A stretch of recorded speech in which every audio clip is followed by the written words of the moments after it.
পরীক্ষায় ফলাফল খারাপ হলে অনেকেই আত্মহত্যার পথ বেছে নেয়। একটা পরীক্ষা অথবা ফলাফল একটা মানুষের জীবনে প্রতিষ্ঠিত হওয়ার জন্য সবকিছু নয়, এটা খেয়াল রাখতে হবে। মানুষ জীবনে A+ পাওয়া কত মানুষ জীবনে কিছু করতে পারেনি,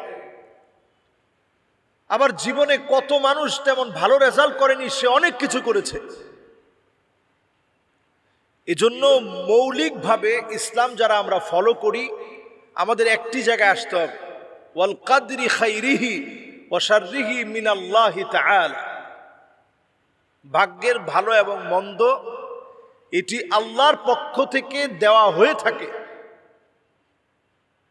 তাকদীরটা হচ্ছে বাহরুন আমিক, এটা বিরাট একটা সমুদ্র। এর নিচে যদি আপনি বেশি নিজেকে ডুবাতে চান, আপনি হারিয়ে যাবেন। তাকদীরের বিরাট বিরাট ঢেউয়ের কবলে পড়ে আপনি হারিয়ে যাবেন। এজন্য তাকদীর নিয়ে অতি প্রশ্ন করা এটা বিদআহ। সাহাবায়ে কেরাম তাকদীর নিয়ে খুব বেশি কোনো প্রশ্ন নবীজিকে করেন নাই। এটা হয় না কেন, এটা যে হবে এটা তো আল্লাহ জানতেন, এটা হবে এরকম আল্লাহ তো জানতেন, তাইলে আল্লাহ দিলেন কেন, ভাগ্যের খারাপই কেন আল্লাহ তাআলা বান্দাকে দিলেন। এ জাতীয় তাকদীর নিয়ে অশালীন প্রশ্ন করা এটা একটা বিদআত। আপনি জীবনে কোনো কিছু সফলতা অর্জন করতে পারেন নাই এই পরীক্ষায়, হয়তো সামনের দিনে আপনি অনেক ভালো করবেন। শুধু A+ পেলেই জীবনে আপনি সফল হয়ে গেলেন, আদৌ বিষয়টা এমন না। অথবা আপনি হয়তো ঢাকা ইউনিভার্সিটিতে চান্স পেলেন, আপনার বন্ধুরা চান্স পায় নাই, সে ভেঙে পড়ল। আমাদের সাথে অনেক ছেলে পেলে যারা একসাথে আমরা বন্ধু বান্ধব ছিলাম, যারা পড়াশোনা করেছি, অনেকে তখন ঢাকা বিশ্ববিদ্যালয়ে চান্স পেয়েছে। ব্যক্তিগতভাবে আমিই পাই নাই চান্স। আমি তখন জগন্নাথ বিশ্ববিদ্যালয়ে চান্স পেয়েছি। তা আমার কাছে তখন বারবার মনে হতো যে আহারে, আমার জীবনে তো আমি মনে হয় ফেল হয়ে গেলাম। কিন্তু ঘন্টা করতে গিয়ে আমার কাছে মনে হলো আমি যেটা চাচ্ছি সেটা অনেকটা এখানে অনুপস্থিত। এরপরে আমি আল্লাহর কাছে চাইলাম, আল্লাহ তাআলা আল আজহার বিশ্ববিদ্যালয়ের সুবর্ণ একটা সুযোগ দিল, আল্লাহ তাআলা সেখানে নিয়ে গেল। সেখানে যাওয়ার পরে যতটুকু আল্লাহ তাআলা তৌফিক দিয়েছেন, সেখানে পড়াশোনা করেছি, দেশে আসছি, আল্লাহ তাআলা খেদমত করার সুযোগ দিয়েছেন। তো এর মানে হচ্ছে কে কতটুকুন ভালো করবে, কি খাবে, কি পড়বে, হাত্তা তাস্তাকমিলা রিজকাহ। আপনি একটা দানা পরিমাণ রিজিক যদি অবশিষ্ট থাকে, আপনার মৃত্যু হবে না, আগে ওইটা শেষ করবেন, তারপর আপনি মারা যাবেন।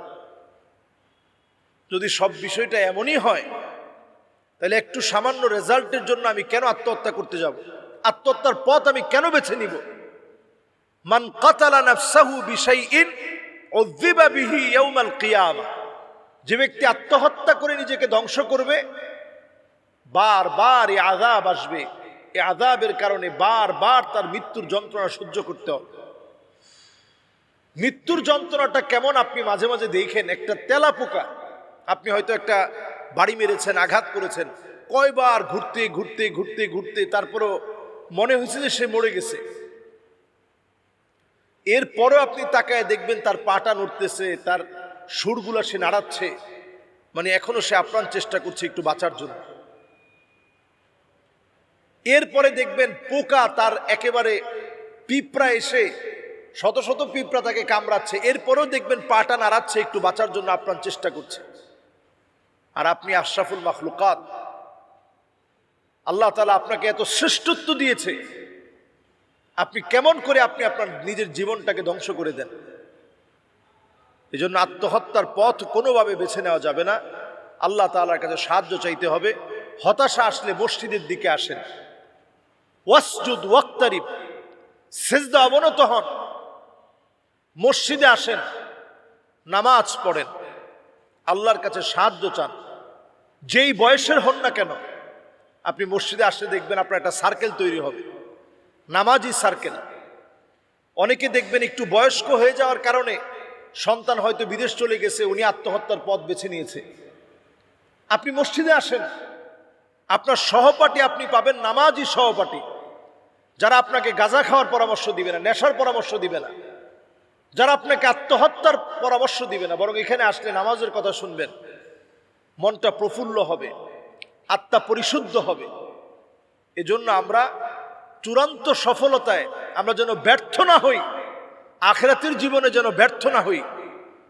আত্মহত্যার মতো মারাত্মক কবিরা গুনাহ, এটার থেকে আমরা মনটাকে ঘুরায় নিই। আত্মহত্যার যদি একবার আপনি নিয়ত নেন, মেডিকেল সায়েন্স বলছে 99% তার জন্য এটা সহজ হয়ে যায়। যে নিয়ত করে ফেলছে, একবার অ্যাটেম্প নিয়ে ফেলছে আত্মহত্যা করব, তার প্রবণতা 99% থেকে যায়, সে আবার আত্মহত্যা করতে যাবে। কারণ হচ্ছে একবার সে যখন ওইখানে চলে গেছে, বিভিন্ন জন ক্রিটিসাইজ করতেছে, হায় রে তুই আত্মহত্যা করতে গেছিলি, এরপরে বেঁচে গেলি, তোর জীবনটা কই মাসের প্রাণ, এই জাতীয় কথায় হয়তো সে সহ্য করতে পারে নাই, আত্মহত্যা করে ফেলেছে। এজন্য আমরা কাউকে নিয়ে ক্রিটিসাইজ করব না, কারণ নামকে আমরা বিকৃত করে ডাকবো না। সন্তানদেরকে মানুষের সামনে আমরা কোনোভাবে বলবো না সবার ছেলেরা এ প্লাস পেয়েছে, তুই আজকে আমার ইজ্জত সম্মান সব ডুবাই দিলি, এ কথাগুলো আমরা বলবো না। সন্তানদেরকে আমরা বড় করে তোলার চেষ্টা করবো মানুষের সামনে, যে রেজাল্ট একটু খারাপ হয়েছে তাতে কি, ওর অনেক গুণ আছে, ও অনেক বড় হবে।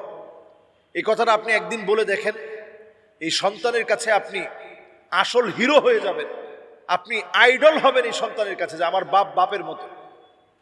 মানুষ আসলে আপনি যদি অপমান করেন, এটা নসিহার পরিপন্থী। নবীজি সাল্লাল্লাহু আলাইহি সাল্লাম এই জাতীয় নসিহত পছন্দ করতেন না। মানুষকে মানুষের সামনে অপদস্থ লাঞ্ছিত করা, এটা ইসলামে জায়েজ না। সন্তানেরও একটা আত্মমর্যাদা আছে, এটাকে আরবিতে গায়রত বলা হয়। সন্তানের গায়রতে লাগে, আত্মমর্যাদায় লাগে, এমন কোনো কাজ আপনি করবেন না। আবার আপনি বাপের আত্মমর্যাদা নষ্ট হয় এমন কোনো কাজ সন্তান করবে না। আল্লাহ তাআলা আমাদের এই যুব সমাজকে, যারা পরীক্ষা দিয়েছে, রেজাল্টের বাহিরেও আমরা দোয়া করি যেন মানুষের মতো মানুষ হিসেবে আল্লাহ যেন আমাদের সন্তানদেরকে কবুল করে।